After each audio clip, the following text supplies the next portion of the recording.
Here, so let me. Keith Hackley, Jonathan, Greta, and Carson Sand. Well, Mr. Hackley, I'm glad you could come. Thank you, Miss Sand. I'd like to tell you how pleased I am that you wanted to see me. Oh, Keith, how could I not ask you to come after sending me such a splendid letter about my novel? Oh, it was really nothing. Oh? I would like to say, though, Miss Sand, that your book was an inspiration. The Brow of Zeus was one of the finest novels I've read in years. Mr. Hackley, did you say one of the finest novels? Why, yes. Do you care to offer us the name of any novel that even remotely compares to The Brow of Zeus? Well, Mr. Hackley, if there is one thing we cannot tolerate, it is the imprecision of language. You said one of the finest novels. What were the others? Well, Hemingway was rather impressive. Hemingway, good God!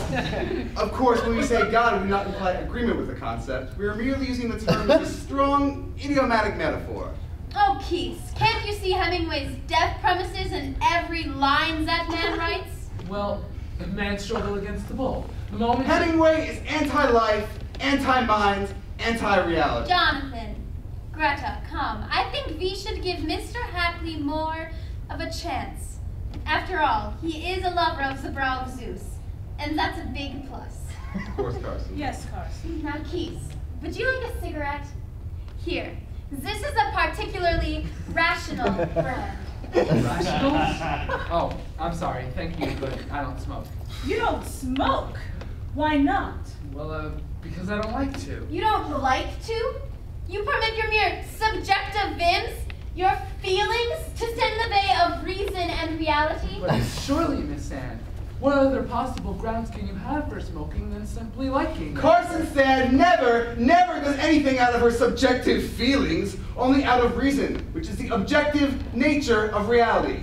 You have grossly insulted this great woman, Carson Sand. You have abused her courtesy and her hospitality. But what possible reason can there be? Oh, Keith, why are you evading the self-evident fact? Smoking is a symbol of the fire of the mind, the fire of ideas. He who refuses to smoke is therefore an enemy of the mind and of ideas. Symbol? But then it matches even more of a symbol. Enough! How dare you mock Carson Sand in this hooligan manner? You wouldn't mock God! Wait, Jonathan. Let us wait before passing final judgment. Perhaps his problem is on a deeper level. Of course. Now, Keith, and this is very important. Are you a rationalist? Well, that's very difficult. Come, do you hold reason as your absolute? Well, yes, but that depends on how you define rational. A rationalist is a man who lives exclusively by his reason, which means by his own power to grasp reality, which means by his mind's power to grasp reality. Wait, Jonathan. Velke, are you a rationalist? Well, I approve of reason, and I'm thinking, of course. But I'm not quite Mr. sure. Hackley, we are being very patient with you because we extend every courtesy and every leeway to a lover of the Brow of Zeus. Let me put it this way. Are you a mystic? Am I a mystic? No, I don't believe in this Zen Buddhist Oh, business. really, Keith? I am trying to hold a serious conversation with you. Well, yes, but... Please give me the courtesy of not interrupting me mid-thought. I'm sorry. Surely you must realize I'm not talking about some leprous Asiatic bum sitting somewhere in a diaper. That's only the most blatant, the most obvious kind of mystic. I know. Los Angeles is full of... Mr. Hackley, how can you persist again and again in constant and deliberate evasion of Miss Sand's frank and open questions? We both know you're running like hell. Look here, I don't know what Mr. you're talking Hackley, about. to put it simply, a mystic is someone who places something higher than his reason. Do you see? Are you religious, Keith? Oh, am I religious? Oh, well, not terribly. I go to church twice a year, Christmas and Easter. Only but- twice a year, he says. You know where that comes from? Of course, there's a passage on page 236, paragraph 2 of Zeus that explains this syndrome perfectly. Yes, and notice how he tries to curry favor with us and with the mystics. Of course. Look here, I didn't know you felt so bitterly about religion. Keith, our feelings do not count here at all.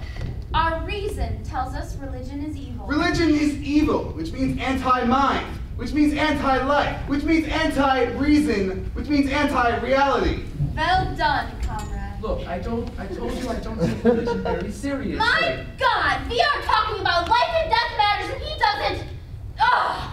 Mr. Hackley, do you take anything seriously? Wait, Mr. Hackley. Perhaps we can approach your problem through aesthetics.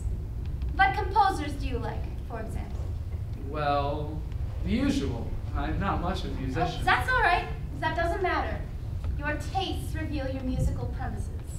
Well, I like Beethoven, Bach, Mozart, the same. Oh, Beethoven, Mozart, Keats! I, who know the depths of depravity to which most men sink, even I have to ask myself, how can they? Beethoven, Mozart, who reek of naturalism, whose every line displays the malevolent universe premise? Malevolent? Oh, Keats, can't you see the hatred of life in every bar of their music? Mr. Hackley, you told Carson Sand in your letter that you like the brow of Zeus because it opposes collectivism and totalitarianism. Yes, exactly. Well, how in the name of reason can't you see that Mozart on the malevolent universe premise is on the same premise as the collectivists you claim to despise? They're both part of the same anti-life, anti-mind enemy! Are you saying Mozart was a collectivist? Not in that very primitive kind of way, but the systems interconnect on a deeper and therefore on a more important level. Do you see? Keith, we always ask every new person who comes in here who is his favorite character in the brow of Zeus. Who is yours?